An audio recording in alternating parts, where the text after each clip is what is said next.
TSMC가 2022년 올해 캐펙스 예상치를 좀 상향을 했어요. 그러니까 상당히 공격적으로 지금 투자를 하려고 하는 상황이고, TSMC의 증설에 수혜를 받을 수 있는 종목은 한미반도체가 사실 가장 큽니다. 장비 국산화율은 트렌드라고 보시면 돼요. 그래서 이 국산화율을 하는 부분에 있어서 좀 그쪽에 방점을 찍은 회사들을 보시는 게 좀 좋지 않을까라는 생각이 들고 있고요. 이제 우리가 현재로서 물론 이제 수급이 어느 쪽으로 가느냐는 이제 또 그 대바닥 이후에 확인을 해봐야 되겠지만 네. 현재 시점에서 그래도 어디가 괜찮다. 어디가 그렇게 될 것 같다, 주도주로. 네. 이렇게 생각될 수 있는 섹터나 이런 것들 있잖아요, 주식은. 네네네. 그런 것들이 어디가 있을까요? 그래서 제가 그냥 말씀드리는 것보다 과거 데이터를 일단 좀 한번 보여드리려고 가지고 왔어요. 일단 지금 뭐 크게 과거에 최근에 있었던 것은 이제 SKIT가 있었고, 과거에 이제 삼성생명 IPO가 있었는데, 뭐 그때마다 사실 이제 그 자금이 몰렸다가 그 환불이 나오고, 또 그 청약 자금이 몰렸다 일부의 자금은 빠져나가기도 하고 증시에 남게 되는데, 그럼 결국에는 이제 증시가 뭐 흔들렸거나 아니면은 그 자금이 남았거나 그 돈이 도대체 어디로 갔을까를 한번 봤을 때, 과거에 봤을 때는 뭐 이익이라든지 매출액이라든지 어쨌든 그런 업황이 좋아지고 숫자가 좋아지는, 좀 명확하게 뚜렷하게 업황이 좋아지는 기업들을 좀 선택을 했다라는 것을 보실 수가 있을 거예요. 지금 이 표를 보시고 계실 텐데, 삼성생명 IPO 당시에도 대형주 수급이 상당히 부진했지만 기관들은 SK하이닉스를 굉장히 집중적으로 많이 매수를 했고, 삼국전력, KT 같은 것들을 매집을 했거든요. 근데 그런 것들을 보면 그냥 매수를 한 것은 아니라는 거죠. 당해의 매출액 상향 조정폭이 상당히 좀 두드러진 업종이 있었다. 그리고 이것은 이제 SK 아이테크놀로지의 상장 이후 기관들의 움직임을 본 건데, 이게 이제 기관 수급이 들어오고 한 달의 성과와 이런 것들을 본 건데요.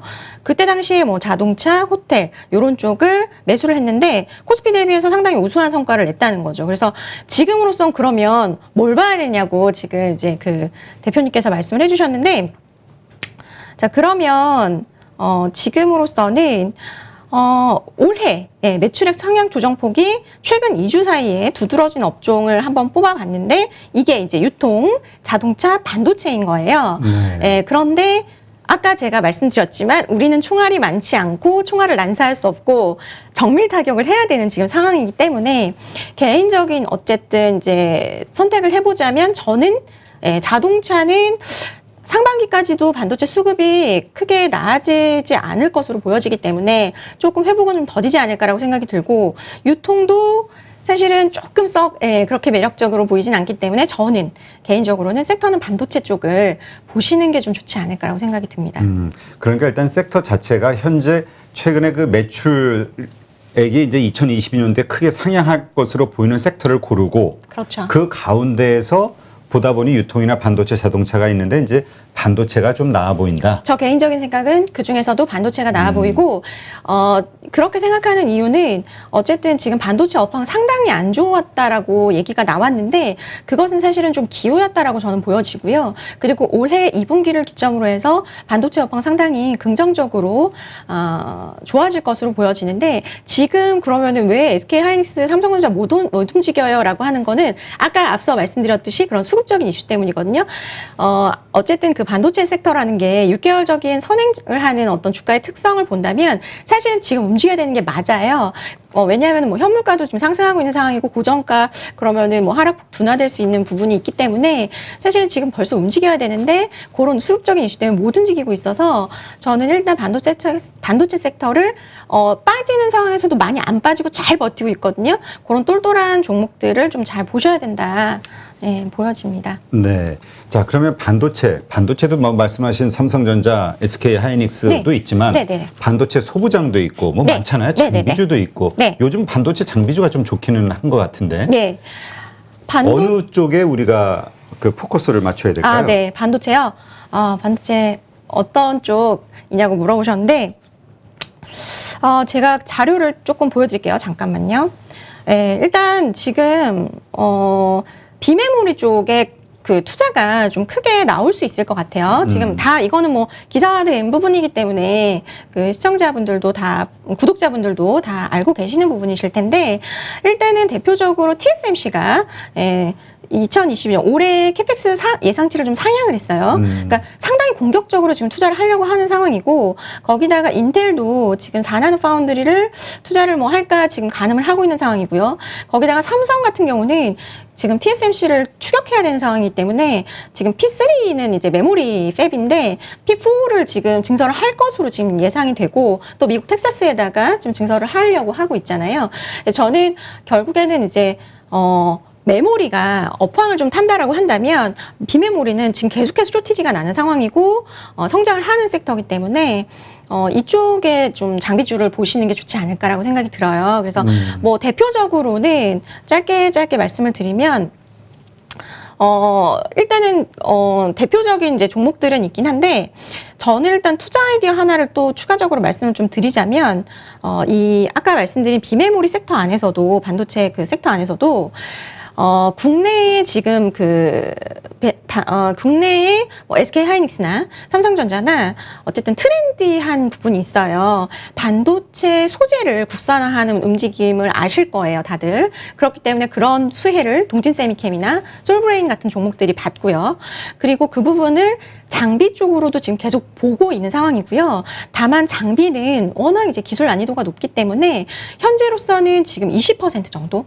근데 이게 제가 볼 때는 상당히 좀 업사이드가 있다라고 보여지거든요. 왜냐하면 삼성 같은 경우나 SK 하이닉스에서도 내부적으로 이런 부분 계속 체킹을 합니다. 장비를 국산화하려는 움직임이 있고요. 나중에 또 언제 어떻게 뭐 어떤 무역 분쟁이라든지 이런 부분이 발생될지 모르기 때문에 뭐 그런 부분들을 대비해서 장비 국산화율은 트렌드라고 보시면 돼요. 그래서 이 큰 그림을 일단 가지고 가시고 그렇기 때문에 이 국산화율을 하는 부분에 있어서 좀 그쪽에 방점을 찍은 회사들을 보시는 게 좀 좋지 않을까라는 생각이 들고 있고요. 네. 그래서 앞서 말씀드렸듯이 이제 TSMC의 증설에 수혜를 받을 수 있는 종목은 한미반도체가 사실 가장 큽니다.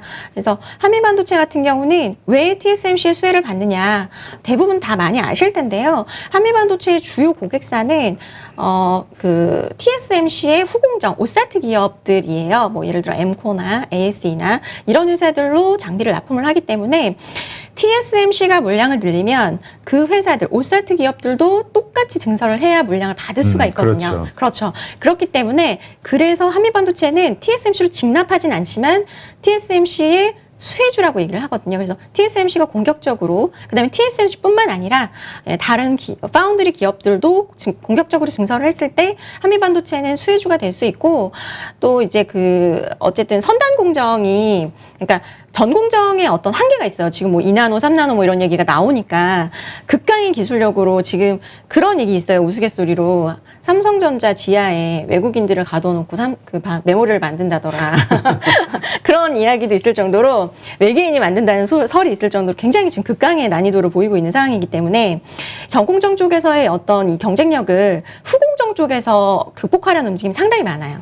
근데 이제 이 한미반도체는 후공정 패키징에 특화되어 있는 기업이기 때문에 그 후공정 패키징을 어쨌든 고난이도로 갔을 때 뭐 3D로 적층을 한다든지 그런 부분으로 했을 때 그런 부분의 요소에 장비가 쓰일 수 있다. 그래서 그런 부분들을 좀 체킹을 하시면 좋을 것 같고 이제 주력 장비도 괜찮고 신규 장비도 추가적으로 성장할 수 있는 지금 모멘텀이 와 있는 상황이다라고 보시면 될 것 같아요. 네. 자, 그러니까 네. 한미반도체 같은 경우가 우리 소위 그 1차 벤더는 아니지만 2차 네. 벤더 정도 된다. 이렇게 생각하면 되나요? 뭐 ASE나 엠코에는 직납을 하니까요. 1차 벤더로 보시면 될 것 같고요. 1차 벤더. 네네. 그리고 뭐 PSK 같은 경우는 일단은 지금 PR 스트립 장비라고 해서 우리가 동진세미캠이 날아오른 이유가 포토레지스트, EUV 포토레지스트를 개발했대 이러면서 날아올랐잖아요. 그렇죠.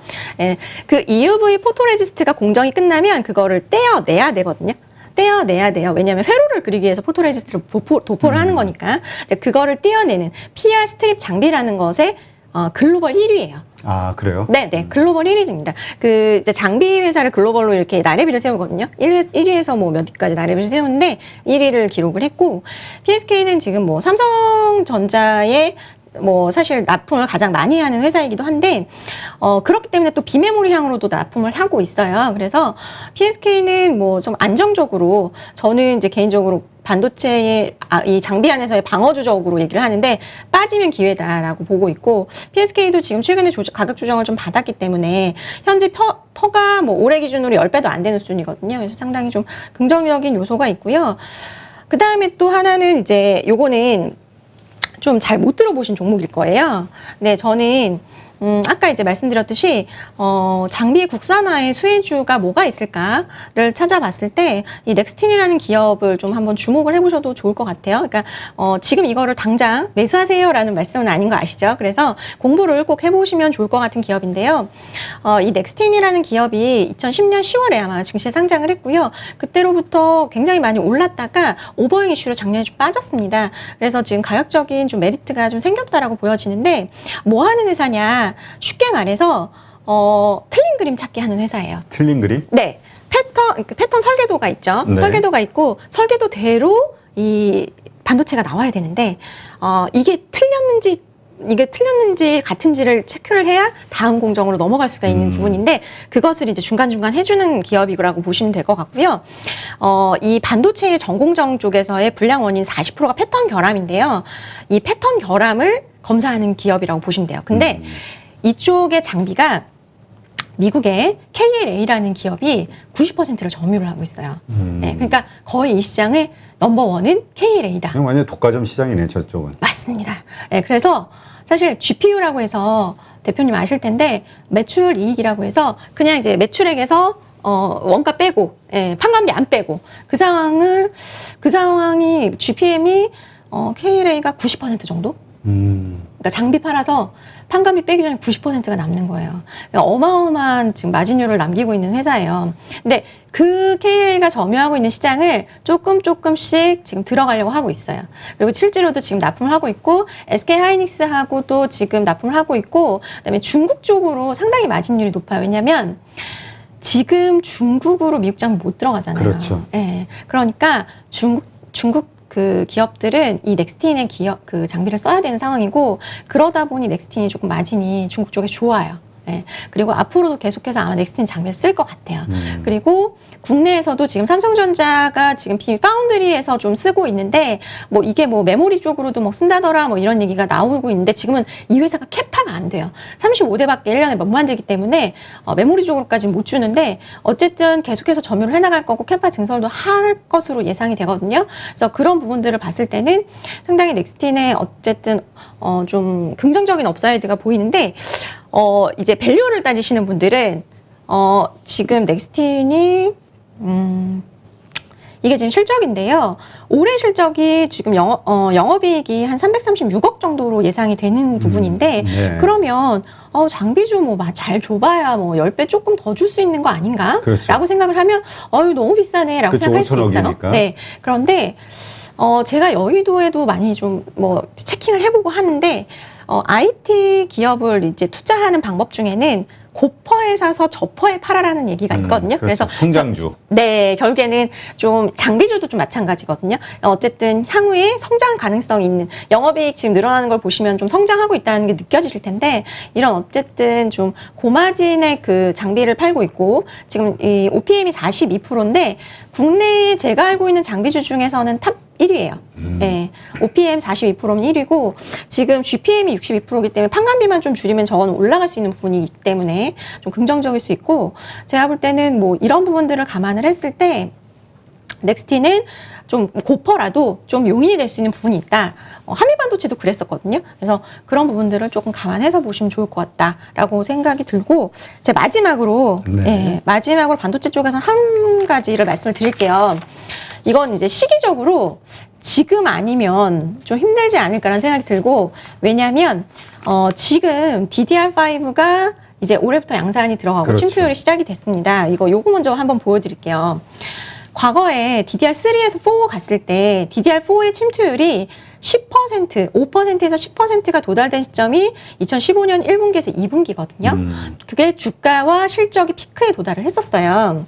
그게 올해 있을 것 같아요. 네, 올해 지금 되게 어려운 시기에 그래서 저는 이제 매일 이제 수급을 좀 보는데 지금 주가가 계속 빠지고 있는 상황에서도 DDR5 관련주들은 수급이 계속 몰리고 있는 상황이거든요. 그래서 지금 뭐 기관도 외국인도 저걸 다 알고 있는 거죠. 예.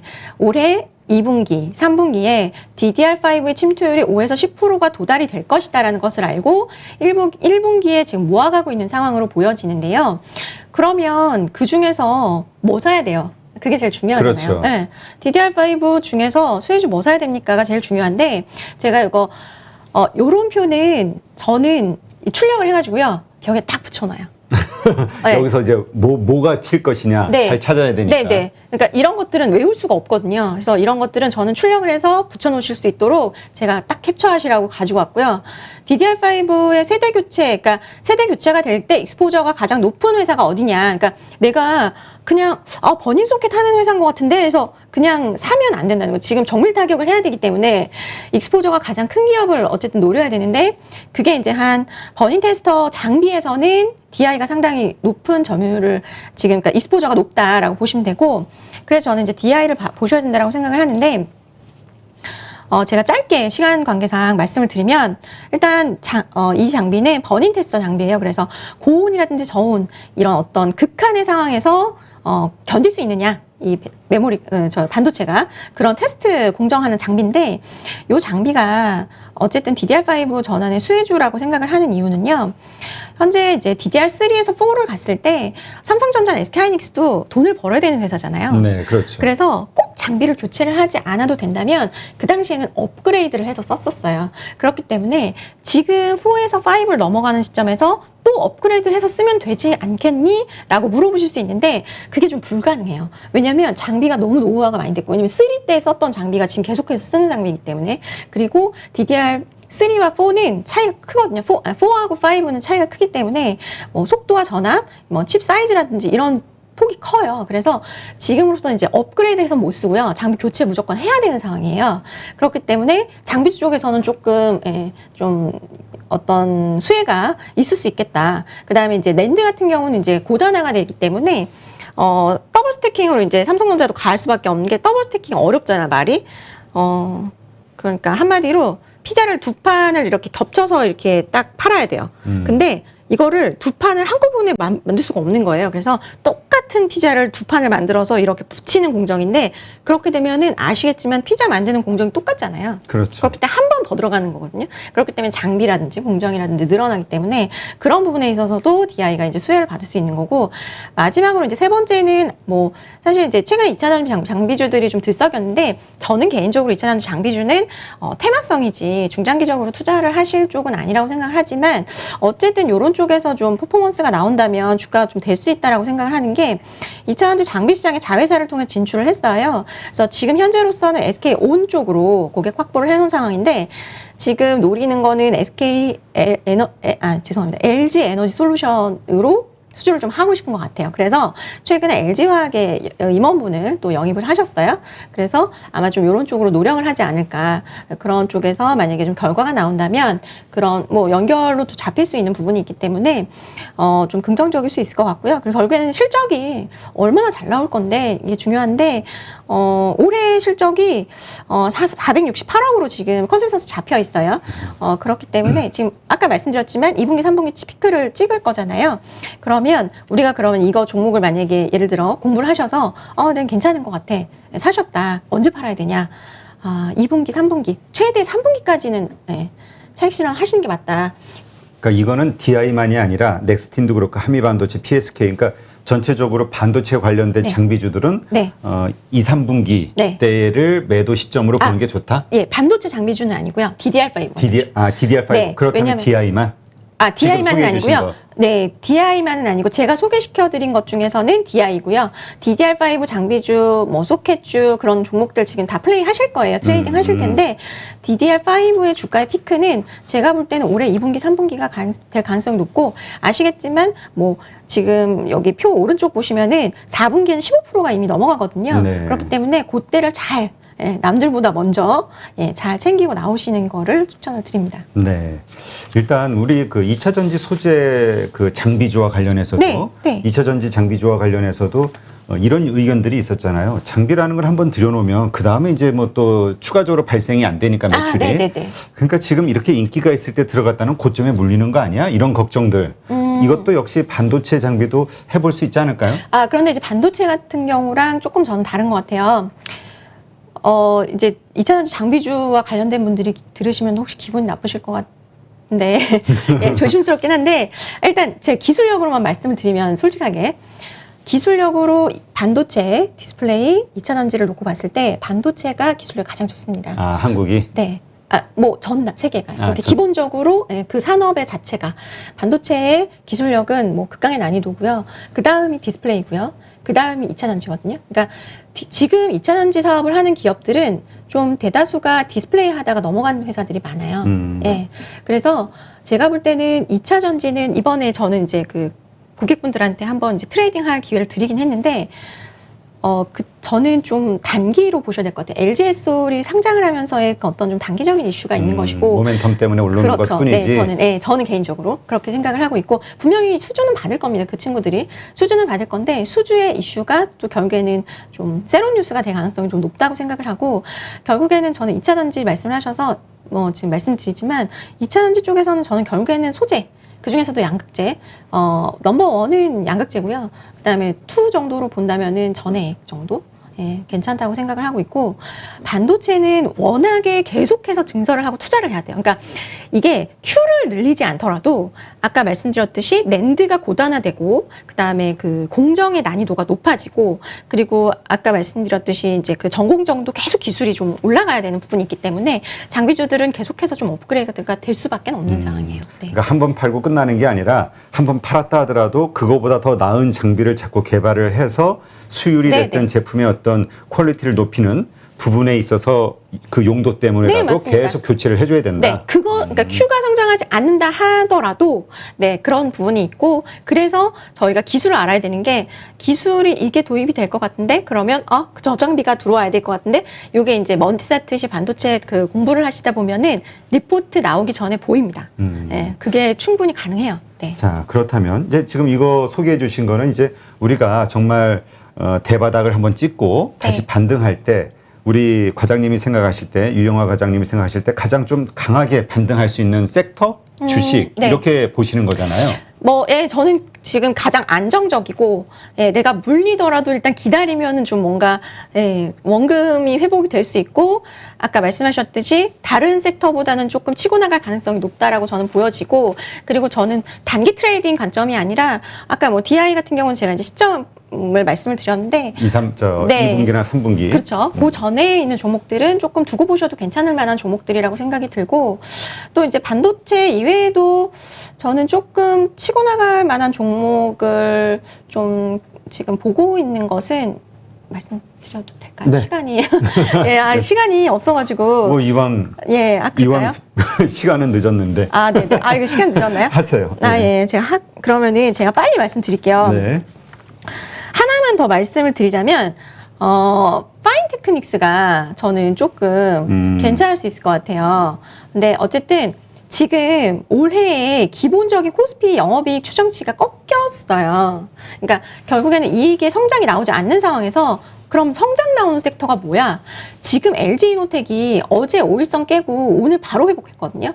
그 친구가 주도주로 지금 등극하는 상황은 성장이 없는 이 상황에서 좀 성장이 나올 만한 섹터가 좀 등장을 한 거예요. 그래서 제가 볼 때는 지금 LG이노텍이 주도주로 지금 등극을 하는 상황인 것 같은데, 이 파인테크닉스도 저는 어쨌든 지금 올해 전체로 봤을 때 스마트폰 산업 자체가 한 6%의 성장을 이룰 것으로 보여지거든요.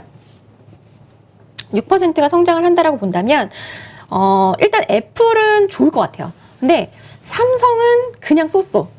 그냥 쏘쏘. 그래서 삼성에서도 그러면 성장이 나오는 거 있지 않을까? 찾아보면 폴더블.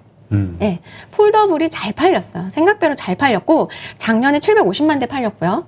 그 다음에 올해는 한 중화권까지 합하면 한 2천만 대 시장으로 보고 있는데, 저는 이제 파인테크닉스가 뭐 하는 회사냐 아마 아실 텐데 이 이제 그 폴더블 폰 이렇게 접잖아요. 네. 그러면 이제 그 경첩이라고 하는 바깥의 이 힌지 부분은 경첩이라고 하는 힌지 부분은 KH 바텍이 합니다. 그 안쪽에 이 패널 안에 들어가 있는 힌지를 파인테크닉스가 하는데요. 그렇기 때문에 삼성 그 패널을 팔 때 이 파인테크닉스가 같이 세트로 나가야 돼요. 폴더블은. 네. 그런 부분이 있기 때문에 그럼 지금 폴더블 패널을 누구만 만들 수 있냐? 삼성만 만들 수 있거든요. 그렇죠. 네, 네. 중하권에 지금 뭐 비보, 오포, 샤오미도 앞면은 어차피 똑같기 때문에 그냥 한국 친구들이 뭐 중국 친구들이 만들 수 있어요. 그래서 지금도 중국 거를 쓰고 있고 하지만 이 내장에 있는 디스플레이, 접히는 디스플레이는 결국에는 삼성 패널을 써야 되거든요. 이 친구들이 지금 폴더블 하려면 그래서 결국에는 한다라고 하면은 파인테크닉스의 Q가 무조건 증가를 할 것이다.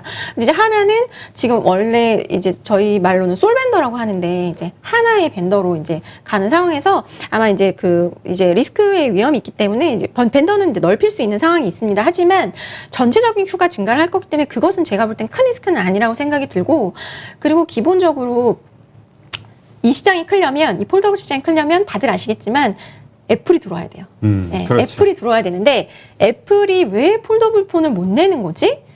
라고 의문이 있으실 거예요. 제가 추정하기로는 제 생각입니다. 제가 추정하기로는 지금 이 시장에 들어오면은 100% 삼성 패널을 써야 돼요. 네, 그게 제가 볼 때는 좀 싫지 않을까. 네, 애플 입장에서는.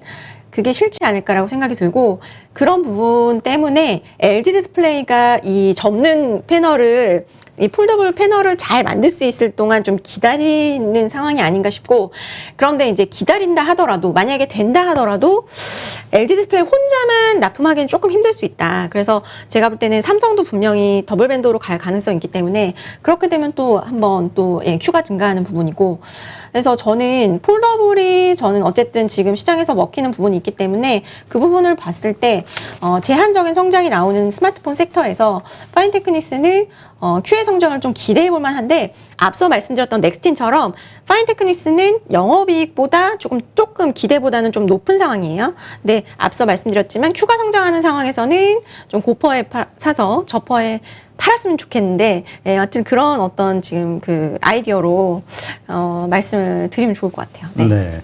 자, 그러니까 지금 아무리 힘들긴 하지만 우리가 네. 상황이 어쨌든 이 어려운 상황에서 역전에 한 번의 그 기회를 노려야 되는데 네. 그 기회를 잘 활용할 수 있는 네. 예, 가능성이 있는 주식으로 이제 우리가 지금 살펴본 거란 말이죠. 네. 뭐 다른 주식들도 다른 섹터도 많습니다. 하지만 오늘은 이제 좀 아까 말씀드렸듯이 주제에 맞게 반도체나 이쪽에서 제가 말씀드렸는데 다음에 기회가 된다면 또 추가적인 뭐 이야기를 드리면 좋을 것 같아요. 네. 네. 자, 그런데 이러한 주식들 소개해 주신 것들을 우리가 이제 공부를 하고 네. 말씀하신 대로 투자의 논리가 이런 게 맞구나. 내가 동의가 돼. 네. 그리고 그렇다면 내가 이걸로 한번 수익을 좀 기대해 봐야 되겠다라고 결정을 했을 때 네. 매수의 타이밍을 어떻게 잡는 게 좋을까요? 아까 얘기하셨듯이 외인이 코스닥에 2천억 이상 들어오는 어떤 대바닥 그 징조가 보였을 때 네. 아니면 지금 이렇게 안 좋을 때 네. 언제 확보하는 게 좋다고 보세요?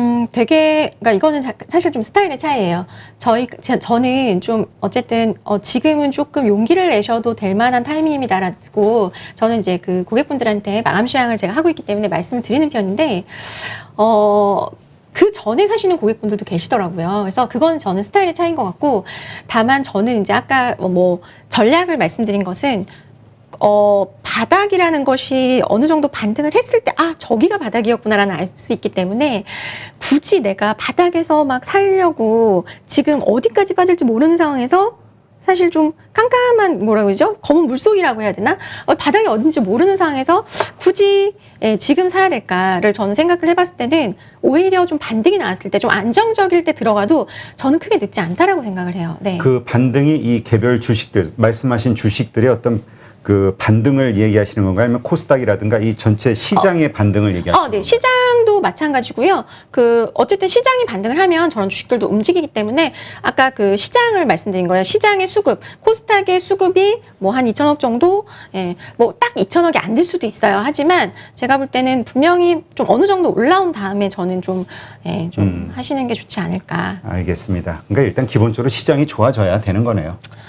네, 그렇죠. 일단 기본적으로 시장이 좋아야 개별 종목이 또 잘 될 수도 있는 환경이 되는데, 근데 시장 안 돼도 개별 종목 되는 장도 있어요. 그래서 저는 뭐 일단 종목만 잘 선택을 하시면 뭐 시장보다는 시장을 이기는 투자라고 우리가 얘기를 하는데 시장을 이겨볼 수 있지 않겠나 싶습니다. 네, 알겠습니다. 지금 저 유영아 과장님이 말씀하신 종목들, 주식들에 대해서 한번 이 방송 보시는 분들도 한번 스터디를 철저하게 하시고, 네, 네. 네, 말씀하신 그 논리가 맞는지 확인하시고, 네, 네, 그럼요. 그리고 네. 하여튼 공부를 해야 돼요. 남이 좋다고 해서 사도 안 되고, 그럼요. 안 좋다고 해서 또 그거 팔고 이러면 안 되고, 예. 저희 그 마지막으로 하나 말씀드리면 제가 모시고 있는 주식의 스승님들이 몇 분 계신데 한 분께서 그런 얘기 하셨어요.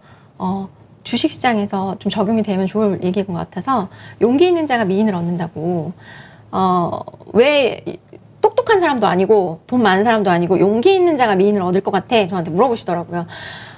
제가 가만히 생각을 해보니까 주식 아마 지금 이제 구독자분들도 많이 하시겠지만 주식에는 학벌도 필요 없고 그렇다고 시드머니가 많이 있다고 해서 주식 돈 버는 것도 아니거든요.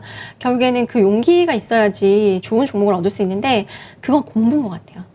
예. 그래서 저는 공부가 만약에 돼 있다면 내가 지금 시장이 바닥이든 아니든 분명히 컨빅션을 느끼는 순간이 있으실 거예요. 그래서 제가 볼 때는 그게 정말 공부가 잘 되어 있으시면 이 종목을 좋은 타이밍에 분명히 사실 수 있을 거고, 예, 좀 좋은 종목들이 또 보이시게 될 거예요. 네. 네, 알겠습니다. 말씀하신 대로 공부하다 보면 정말 이게 앞으로의 산업 섹터가 네. 정말 성장, 네. 확장될 수밖에 없는 것인지, 그리고 이 회사의 제품을 살 수밖에 없는 맞습니다. 구조인지, 매출이 늘 수밖에 없는 구조인지, 네. 이런 것들만 확인된다고 하면은 이렇게 뭔가 액션을 취하는데 네. 용기가 생길 수 있겠죠.